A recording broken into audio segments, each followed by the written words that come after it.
पामिति स्वाहा। चलिए दीप प्रज्वलित करेंगे। जगाते चलो, धर्म की गंगा बहाते चलो। मेरी तकदीर सवर जाए, गुरुवर तेरे चरणों की।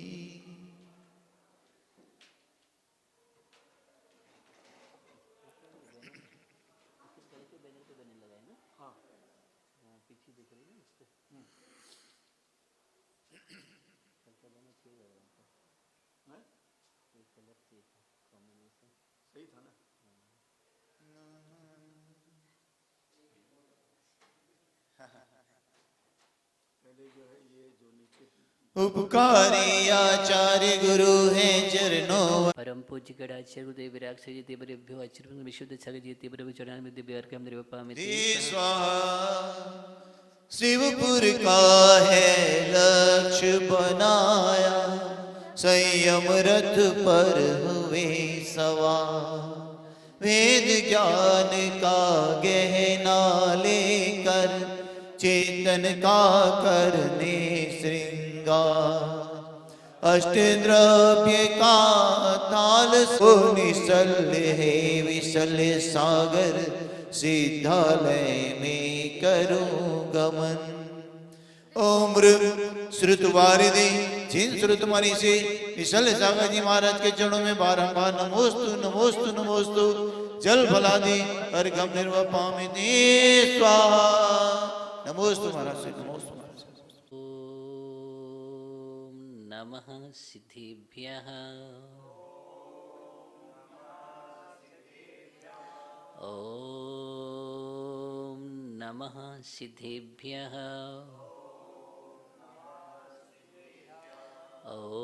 ओम नमः सिद्धिभ्यः।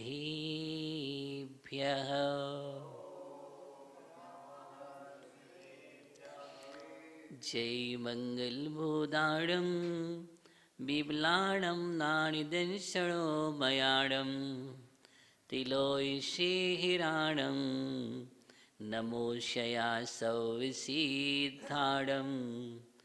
नमो अरिहन्ताणं नमो सिद्धाणं नमो आयिरेयाणं नमो उवज्झायाणं नमो लोये सौविसाहुणम्। अनंतनंद सिद्धे परमेष्टि भगवान की। देवादिदेव पेखजराट मूल लायक भगवान बास पूज्य स्वामी की। देवादिदेव पेखजराट परम इष्ट शांतिनाथ भगवान की। शासन नायक भगवान महावीर स्वामी की। परम पूज्य आचार्य भगवान कुंद कुंद स्वामी की। परम पूज्य आचार्य भगवान गणाचार्य गुरुदेव विराग सागर जी महामुनिराज की। परम पूज्य आचार्य भगवान विशुद्ध सागर जी मुनिराज की। ढाई दीप में विराजमान तीन कम 9 कोटि मुनिराजों की। द्वादशांग जिनवाणी माता की।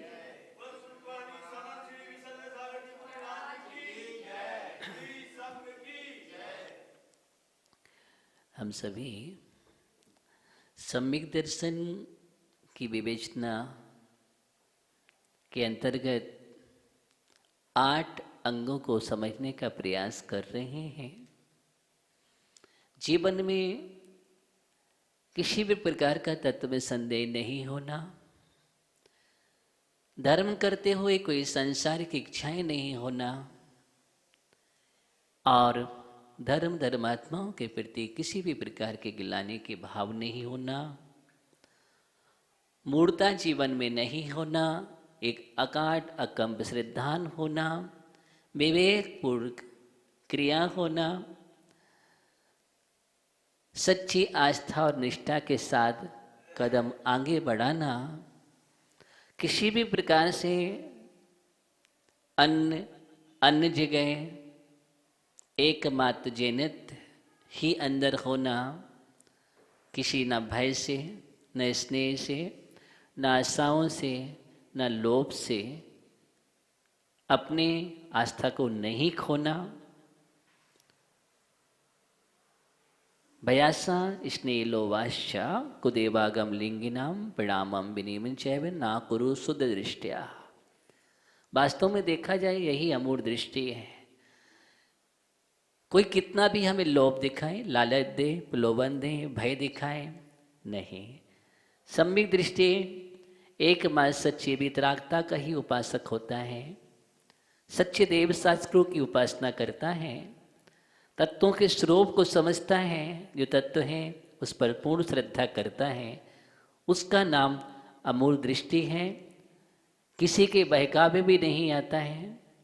इस प्रकार की विवेकपूर्ण दृष्टि का नाम अमूढ़ दृष्टि अंग है। और आज हम प्रवेश करेंगे पांचवा अंग, उपगोहन अंग है। उपगोहन अपने आप में शब्द ही कह रहा है। उपगोहन अर्थात गोहन करना, छुपा लेना, छिपा लेना। क्यों, क्या? सम्यक दृष्टि धर्मात्मा हमेशा ही जैन शासन की प्रभावना के लिए तैयार रहता है। किसी भी निमित्त से किसी के द्वारा अप्रभावना ना हो, अप्रभावना का कोई कारण बनता हो, युक्ति से, रीति से, बुद्धि से, विवेक से उसको उजागर नहीं करना, इसका नाम उपगोहन अंग है। ये भी महत्वपूर्ण अंग है और बहुत ही महत्वपूर्ण अंग है।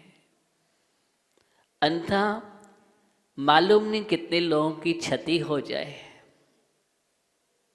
कितने लोग मोक्ष मार्ग से डिग जाएं, कितने आस्था से पलायन कर जाएं। आपने क्या किया? क्या किया आपने? बस सोचो। सम्यक दृष्टि, सच्चा धर्मात्मा पहली बार तो दृष्टि उसकी निर्मल होती है, स्वच्छ होती है, देखता है गुणों को, दोषों को देखता ही नहीं है।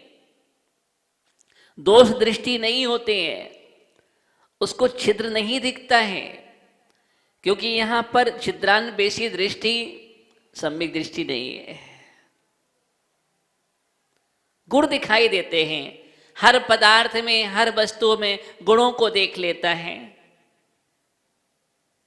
धर्मात्मा जहां वहां खिल जाता है, उसका नाम सम्यक दृष्टि है।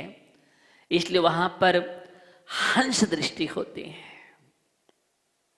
कौन सी? हंस दृष्टि हुआ करती है। हंस जब भी देखता है, किसको देखता है? याद है? मोतियों को देखता है। वह चुकता है, किसको चुकता है? मोती को। हंसा मोती चुने।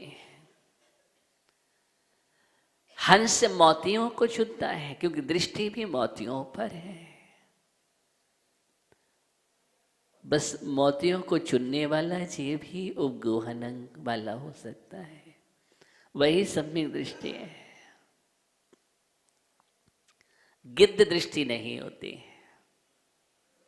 कौन सी? गिद्ध दृष्टि नहीं होती है। गिद्ध या चील आकाश में उड़ता है, लेकिन उसकी दृष्टि मालूम कहाँ होती है? कहाँ पर मांस का टुकड़ा पड़ा हुआ है। उड़ ऊपर भी रहा है, लेकिन देख किसको रहा है? मांस के टुकड़ों को। और जैसे ही मांस का टुकड़ा दिखता है, वो वहां पर आकर के बैठ जाता है। और हंस जहां पर मोती दिखते हैं, वह मानसरोवर में रहने वाला, मोतियों को चुनने वाला, और जब भी पीता है, मालूम है, ऐसी निर्चीर विवेक दृष्टि होती है उसके अंदर। एक रसायन क्रिया होती है उसके अंदर कि वो दुग्ध का पान कर लेता है। किसका? दुग्ध दुग्ध का पान कर लेता है, नीर नीर छोड़ देता है, क्षीर क्षीर का पान कर लेता है। बस क्षीर क्षीर का पान करना ही सम्यक दृष्टिपना है। और क्षीर क्षीर का पान करने वाला जीव उपगोहन अंग का धार क्षीर क्षीर को देखता है, नीर नीर को छोड़ दिया करता है। आचार्य भगवान ने कहा है, उपगोहन का लक्षण दिया है, स्वयं शुद्ध से मार्ग से बाला सक्त जनाश्रयाम बाशिताम यद प्रमार्जन्ति तद बदन उपगोहिनम। आचार्य शमंद्रभद्र स्वामी ने समझाया है कि स्वयं शुद्ध से मार्ग से, मार्ग शुद्ध है, मार्ग शुद्ध है, मोक्ष मार्ग शुद्ध है, वीतराग मार्ग शुद्ध है। बालासक्त जनाश्रयाम, किंतु अगर शुद्ध मार्ग पर बाल या असक्त, दो शब्दों का प्रयोग किया है, बाल और असत्य जन के आश्रय से कदाचित त्रुटि हो जाती है, गलती हो जाती है, तो उस गलती को क्या करना चाहिए? शोर मचाना चाहिए, न्यूज़पेपर में छपवाना चाहिए, तत्काल व्हाट्सएप करना चाहिए, क्या करना चाहिए? हाँ, प्रसारित कर देना चाहिए चैनलों के माध्यम से। अज्ञानता है, समझ लेना भी तुम धर्मात्मा, अब ये सब कुछ कर रहे हो तो धर्मात्मा नहीं हो। और उसने तो गलती की है, वो इतना घातक नहीं हुआ, तुम सबसे ज्यादा बड़े शत्रु होगा जैन दर्शन के। क्यों? जो प्रसारित कर रहा है, प्रचारित कर रहा है, वह सबसे बड़ा उस मार्ग का शत्रु हो गया, मोक्ष मार्ग का, जैन दर्शन का, वीतराग मार्ग का शत्रु हो गया। क्यों? आप प्रसारित करके कितने लोगों की आस्था को चुराएंगे? कितने लोगों की आस्था टूटेगी? क्या किया आपने? उसने गलती की वहीं तक थी, वह दोषी हुआ। कौन हुआ? वही दोषी हुआ। लेकिन आपने प्रचारित करके क्या किया? कितने लोग, तुमसे बड़ा पापी कौन है? फिर वो पापी है, तुम महापापी हो गए।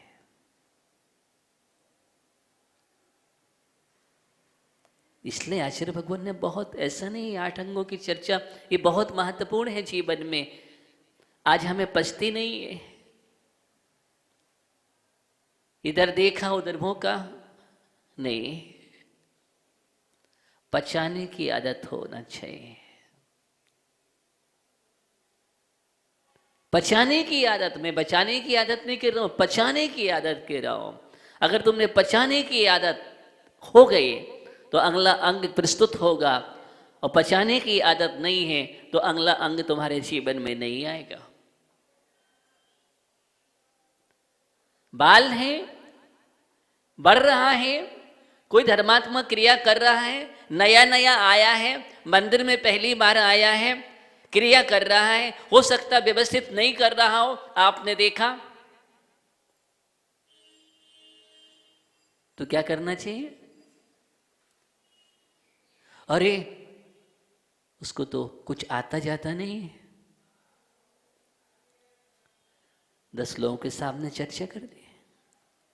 अब उसको मालूम चला, कल से उसने आना बंद कर दिया। क्या किया आपने? बोलो। एक धर्म के मार्ग पर बढ़ रहा था और उस आपने उसमें ब्रेक लगा दिया। कौन हो गए? शत्रु हो गए ना आप। लोगों के धर्म पे मार्ग पर बढ़ाना चाहिए, जोड़ना चाहिए, आगे लाना चाहिए, और हम तोड़ रहे हैं। पूजन कर रहा था, पहली बार पूजन कर रहा था, हो सकता वो गलत क्रिया कर रहा हो, क्या करना चाहिए आपको? उसी समय टोकना चाहिए 10 लोगों के सामने, कभी मत टोको, कभी मत टोको। क्यों? क्योंकि उसको तत्काल चोट लग जाएगी। नया नया है, करने दो। हाँ, जब आप बैठो अलग से प्रेम व्यवहार करके और उस समय उस बात को बातों ही बातों में समझा दो, वो समझ जाएगा, सीख जाएगा, अथवा उसको अलग से बतलाओ, सीख जाएगा। लेकिन 10 लोगों के सामने टोकने से वो क्रिया छोड़ बैठेगा, कभी नहीं। उपगोहन बतला रहा हूं, उस गलती को, त्रुटि को छिपा लो।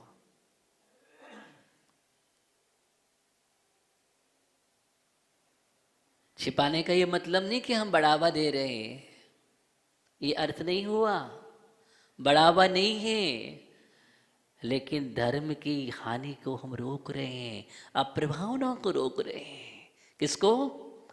अप्रभावना को रोक रहे हैं। ये तुम्हारा कर्तव्य है। कोई परिवार में गलती हो जाती है तो आप क्या करते हैं? छुपाते कि नहीं?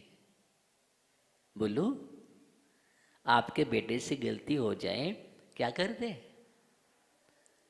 परिवार में कोई सदस्य गलती हो जाए तो क्या करते हैं आप? तो फिर धर्मात्मा की गलती हम तत्काल पकड़ के बाहर प्रसारित करेंगे। आजकल ये तत्काल की आदत बहुत खराब हो गई है, बहुत ज़्यादा। तत्काल इधर से उधर भेज दिया, चारों ओर फैल गए। ये सब जिन शासन के शत्रु बन रहे हैं। क्या बन रहे हैं? ये शत्रु बन रहे हैं। कुछ लोगों की दृष्टि रहती है, कुछ चैनल भी ऐसे हैं, कुछ लोग भी ऐसे हैं बैठे हुए हैं कि देखो गलती वाली चीज को चारों ओर प्रसारित करने के लिए तैयार बैठे और अच्छी वाली चीजों के लिए प्रचारित नहीं करना है। ऐसे लोग बैठा लें, देखो कहाँ क्या हो रहा है, कहाँ क्या हुआ, तत्काल लो समाचार और पूरे देश में फैला दो। ओहो, काहे कि तुम धर्मात्मा, तुमसे बड़ा मिथ्या दृष्टि और अज्ञानी हो कौन सकता है? कभी भी नहीं। बाला सक्त जना स्त्रिया, बाल असक्त, 2 शब्दों का प्रयोग किया समंत भद्र स्वामी ने। हमें पढ़ना चाहिए आगम को, शास्त्र को। इसका मतलब हमने शास्त्र आगम पढ़ा नहीं है, पढ़ा नहीं। बाल माने अज्ञानी, अविवेकी, अथवा उन्हें उतना ज्ञान नहीं है, अध्ययन नहीं है, त्रुटि हो सकती है।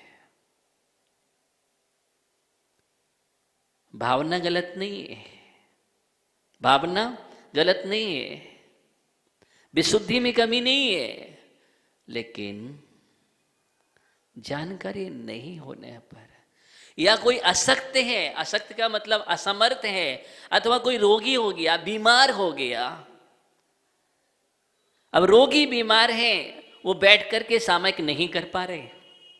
मैं आपसे प्रश्न करता हूं, बैठ करके सामयिक नहीं कर पा रहे हैं तो वे टिक करके सामयिक कर रहे थे। आपने देखा क्या किया? अरे वो तो सामयिक ऐसे करते हैं, वो तो टिक करके करते हैं, सामयिक सामयिक कहाँ करते हैं वो तो। क्या किया आपने? आपको उस समय क्या करना चाहिए था? क्या करना चाहिए था? हम आपसे पूछते हैं। आपको उस बात को प्रसारित करना चाहिए कि उस समय आपका कर्तव्य है कि वैयावृत्ति और सेवा करना चाहिए। आपको वैयावृत्ति करना चाहिए, सेवा करना चाहिए, ताकि उनका जो विघ्न आया है या बीमारी है वो दूर हो जाए और वो स्वस्थ होकर के साधना करें। ये भावना, ये तो वैयावृत्ति हो गई है महान का। इससे तो हमारा महान पाप जो था वो कट गया, दूर हो गया और महान पुण्य का संचय कर लिया हमने। वैयावृत्ति तीर्थंकर प्रगति के बंध का कारण बन गए। क्या बन गए? निस्तिन वैयावृत्ति करैया सोने छे वो नीर तरैया, पढ़ते हैं। ये हमारा कर्तव्य है। लेकिन ये हमारा कर्तव्य नहीं है। हो सकता है उनको बहुत ज्यादा अस्वस्थ हो, लेटना भी पड़े।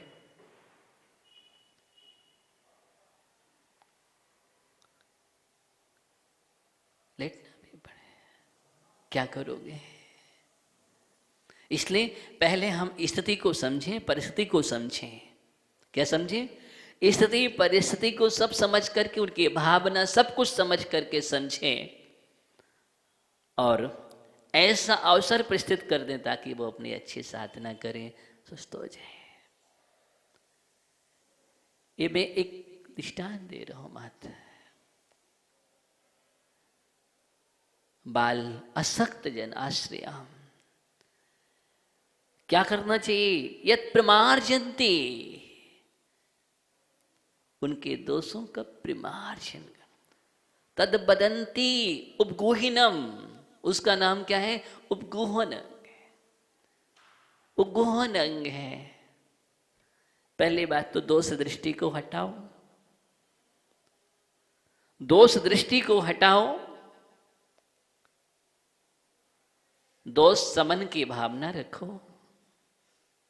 इसकी दोष समन की भावना रखो, दोषों का संशोधन हो, ऐसा प्रयास करो।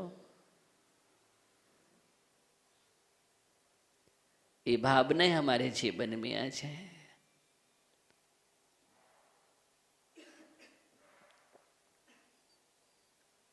क्या हुआ आपको पता है?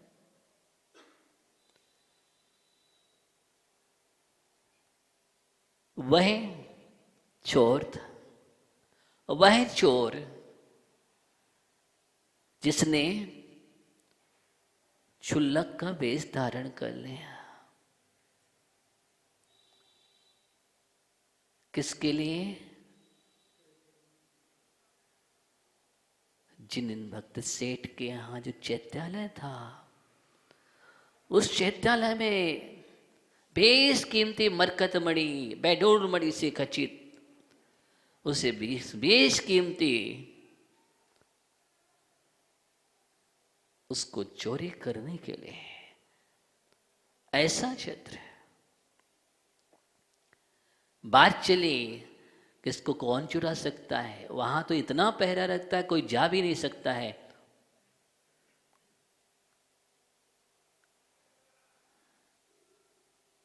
उसने कहा, उस चोर ने, कि मैं चुरा सकता हूं, मैं ला सकता हूं। ये चोरों में आपस में बैठ कर के चर्चा हुई।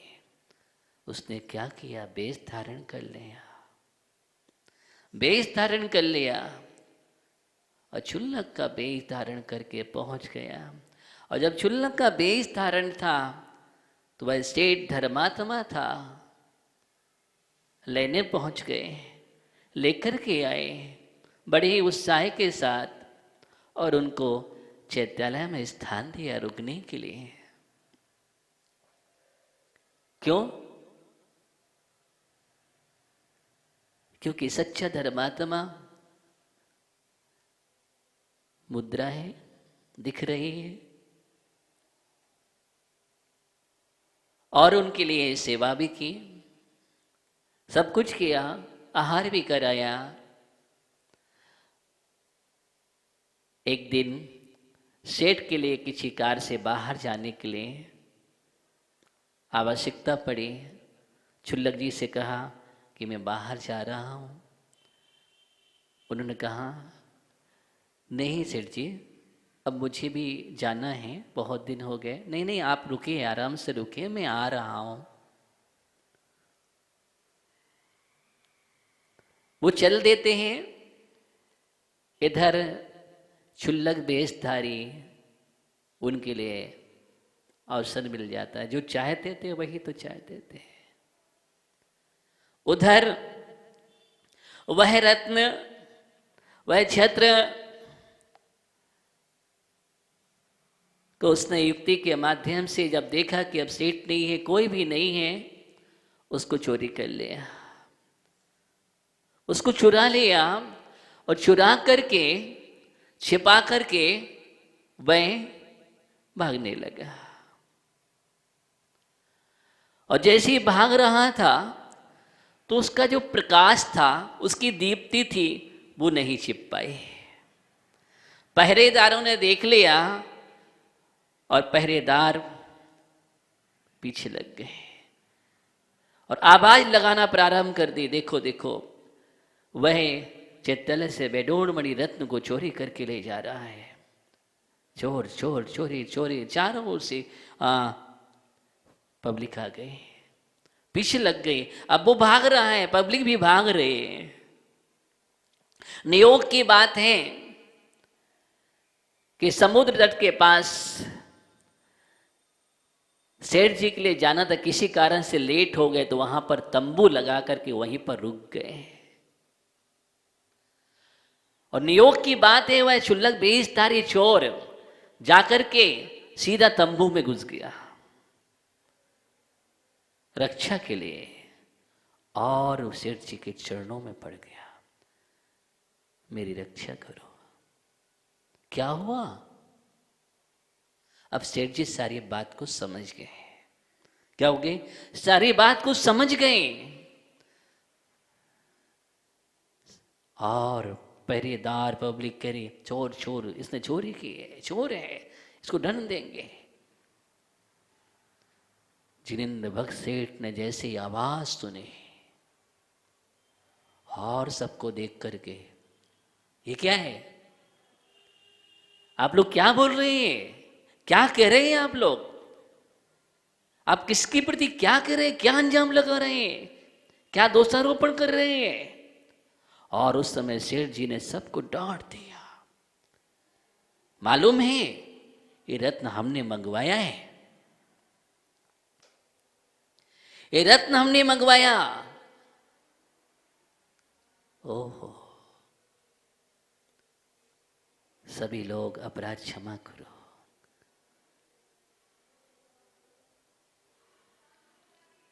इतना कहते ये सब लोग चले गए और तत्काल वह क्षुल्लक बेजधारी ऐसा इस शब्द से इतना हृदय परिवर्तन हुआ, इतना हृदय परिवर्तन हुआ, पश्चाताप के आंसू बहाते हुए, अपनी गलती को स्वीकार करते हुए, अभी तो क्षुल्लक भेष था, भावना दूसरी थी, इतने मास से वो भावना समाप्त हो गई चोरी की, और पश्चाताप के आंसू से अपनी बुरी भावनाओं को धो डाला और भेषधारी असली क्षुल्लक बन गया।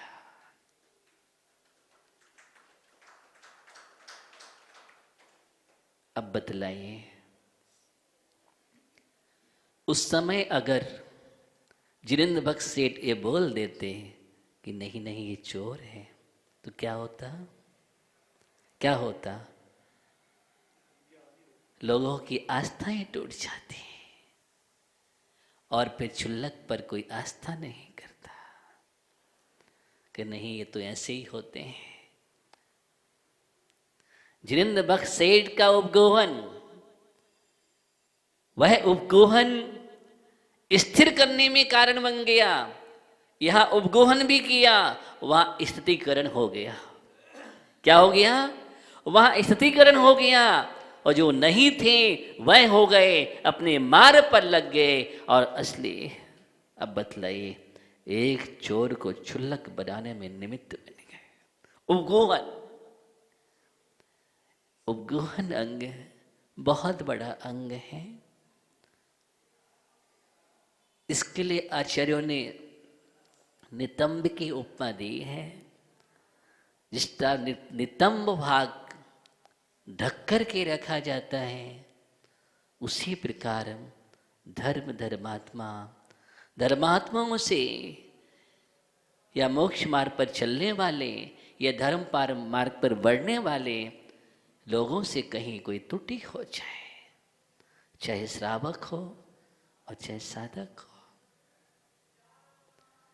कहीं त्रुटि हो जाए तो उस त्रुटि को उजागर नहीं करना, अन्यथा मार्ग दूषित हो जाता है। क्या होता है?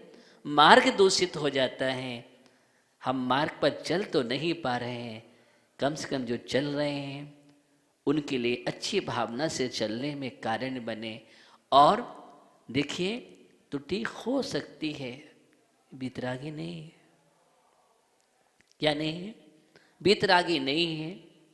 गलती और त्रुटि होना उसी का तो प्रतिक्रमण है, उसी का प्रायश्चित है, उसी का निंदा है, उसी का गर्ह है, सब कुछ है। ये दोषों को बढ़ावा नहीं है, ये अर्थ नहीं है। दोषों को दूर करना, निकालना, लेकिन अप्रभावना में हेतु नहीं बनना। क्या नहीं करना? अप्रभावना में हेतु नहीं बनना। हम उस दृष्टि को ना रखें यहाँ पर। पहली बात तो हो जाती है त्रुटि, हमको जानकारी है तो उस समय हमको छिपा लेना चाहिए, क्योंकि हमारा मोक्ष मार्ग शुद्ध मोक्ष मार्ग है। उस मोक्ष मार्ग पर लोग चलते रहे।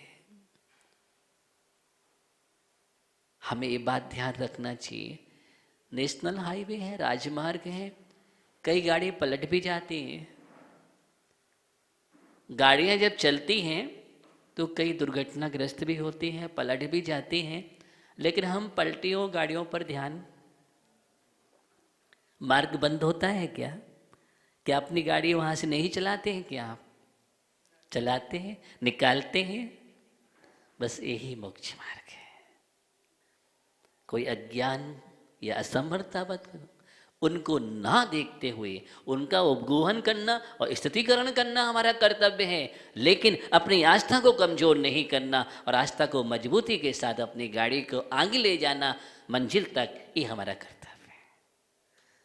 और मंजिल तक गाड़ी पहुंचे उनके लिए निमित्त बनना, ये भी हमारा कर्तव्य है। दोनों बात, इस बात को हमें ध्यान रखना है। उपगोहन का बहुत बड़ा विस्तार है, लेकिन समय आज से संक्षेप में ही बात करना था मुझे। ये उपगोहन अपने जीवन में बहुत आवश्यक अंग है।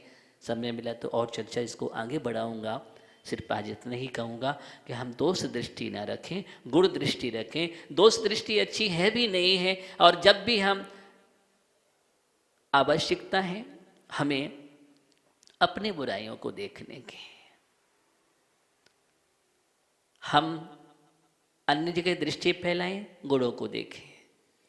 गुणों को देखेंगे हम गुणों से भर जाएंगे, दोषों को देखेंगे हम दोषों से भर जाएंगे। अपने दोषों को देखेंगे हम साफ हो जाएंगे, स्वच्छ हो जाएंगे। झाड़ू हमें कहाँ लगाना है? पड़ोसी के घर में? अगर अच्छा है आप पड़ोसी के घर में झाड़ू लगा रहे हो तो किसका घर साफ स्वच्छ होगा? लगाओ, ले जाओ झाड़ू, पड़ोसी का घर डेली साफ करो। वो कहेगा अच्छी बात, हमें तो बहुत अच्छा है, एक झाड़ू लगाने वाला मिल गया। और तुम्हारे अंदर गंदगी का ढेर होता जाएगा। तुम्हारे अंदर गंदगी का ढेर होगा। नहीं, अपनी गंदगी साफ करो। क्या करो? अपनी गंदगी साफ करो। अपनी गंदगी साफ करोगे तो हम स्वच्छ हो जाएंगे, और दोषों को, बुराइयों को देख देख करके भरेंगे। तो उपगोहन बहुत विस्तार वाला धर्म है, इसलिए उंगली कभी ऐसे मत करो, ऐसे करो। क्या करो? ऐसे करोगे तो आप साफ स्वच्छ हो जाएंगे, निर्मल हो जाएंगे, आप भगवान बन जाएंगे। और हम ऐसे ही करे रहेंगे और इधर नहीं देखेंगे तो बुरा जो देखने में चला, बुरा न मिलिया कोई, जो दिल खोजो आपनो, मुझसे बुरा न कोई। कौन? आपसे कोई बुरा है? नहीं, आपसे नहीं, अपने में देखें। अपनी निंदा गढ़ा करना गुण है, सम्यक दृष्टि का धर्म है। अपनी निंदा अपनी गढ़ा करना, लेकिन दूसरों की निंदा करना पाप है। मिथ्या दृष्टि और सम्यक दृष्टि में ये अंतर है। मिथ्या दृष्टि ऐसा करता है और सम्यक दृष्टि ऐसा करता है। जब भी देखता है तो अपने अंदर का शोधन करता है, अपनी बुराइयों को निकालता है, निंदा गढ़ा पश्चाताप करता है, दोष को धो डालता है। और मिथ्या दृष्टि हमेशा दूसरों को देखता है, इनकी गलती, तुमने ऐसी गलती की, ऐसे बुराई की, और 4 लोगों में बैठ करके चर्चा करेगा, निंदा भी करेगा, निंदा रसालू बनेगा, पापी हो जाता है, नीच गोत्र कर्म का बंद कर लेता है। किसका करता है? नीच गोत्र कर्म का बंद करता है। कुछ लोगों की आदत ही होती है, आदत ये बड़ी खराब है। क्या करोगे आप? जाओगे कहां पता है आपको? धर्म है, सिद्धांत है, एक एक पल का हिसाब लेता है तुम, एक एक समय का। कितने का? एक एक समय में समय प्रबद्ध बंद होता है, बचने वाले नहीं हो तुम। यहां सोचो और वहां पाओ। खोटी भावना तुमने की, क्या हुआ? यहां तुमने खोटी भावना की, वहां तुम्हें कुष्ठ हो गया। क्या हो गया? कुष्ठ हो गया। ये कुष्ठ हुआ कैसे? कुष्ठ दुष्ट भावना से हुआ है, खोटी भावना। इसलिए खोटी भावना मत करो। सम्यक दृष्टि खोटी भावना में नहीं जीता है, न खोटे भाव करता है, खोटा आचरण नहीं करता है। अमूढ़ दृष्टि में भी समझा दिया है। इसलिए अमूढ़ दृष्टि वाला तो उपगोहन, एक एक अंग व्यवस्थित क्रम से है।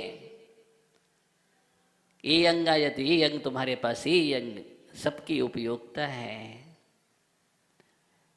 उपगोहन अंग में हमें ध्यान रखना है, हम दोषों को ना देखें, हमेशा गुणों को देखें। गुण देखेंगे हम भरते चले जाएंगे। अथवा नहीं, क्या होगा? व्यक्ति हमेशा एक बुराई देख रहा था, और जब भी बुराई देखता था एक पत्थर उठा करके अपने घर के दरवाजे पर रख देता था। उसने ऐसा किया कि जब भी दोषों को देख देख करके इतना पत्थर का ढेर हो गया तो उसका दरवाजा ही बंद हो गया। क्या हो गया? अब आने जाने का रास्ता बंद हो गया। नुकसान किसका हुआ? किसका हुआ? स्वयं का। स्वयं का रास्ता बंद हो जाता है, आने जाने का, समझ रहे ना? स्वयं का रास्ता बंद होता है। स्वयं के रास्ते को बंद मत करो, ना रास्ते को बंद करो, ना बंद करो, ना बंद करो। कुछ ऐसा प्रबंध करो जिससे ना रास्ता बंद हो, ना बंद हो, बंदनी हो जाओ। सम्यक दृष्टि का अंग उपगोहन अंग बहुत अच्छा है। इसलिए जब भी बैठो झाड़ू रोज लगाया करो। झाड़ू मन मंदिर में है, कहाँ पर लगाना? मन मंदिर में झाड़ू लगाओ। नहीं, मंदिर में झाड़ू लगाओ तो कोई दिक्कत नहीं, चलेगा, चलेगा, लेकिन मन मंदिर में झाड़ू लगाना बहुत जरूरी है। तुम्हारा मन मंदिर में झाड़ू लगा तो एक दिन तुम्हारा मन मंदिर हो जाएगा। बस हमें तो मंदिर ही तो बनाना है। क्या बनाना है मुझे? मंदिर ही तो बनाना है, और हम मंदिर बनाते रहें। बस यही प्रयास करें, अपने अंदर की गंदगी कहीं जमा ना हो पाए, क्योंकि मुझे गंदगी में रहने की आदत डालनी नहीं है। अब आपको गंदगी में रहने की आदत नहीं है तो अब इसको हम नहीं कहेंगे, क्योंकि अनादिकाल से तुम गंदगी में रह रहे हो। लेकिन अब मुझे आदत नहीं डालनी है। अच्छी आदत बनाओ, अच्छा स्वभाव बनाओ। समय आपका हो गया है। बस इसी भावना के साथ हम निरंतर सम्यक को अपने जीवन में खिलाएं और अंगों के साथ आगे बढ़ें। अंग हमारे व्यवस्थित हो, सकलांग हो, तभी हम मोक्ष मार्गी बनेंगे और मंजिल को प्राप्त करेंगे। इसी भावना के साथ ओम नमः सिद्धेभ्यः।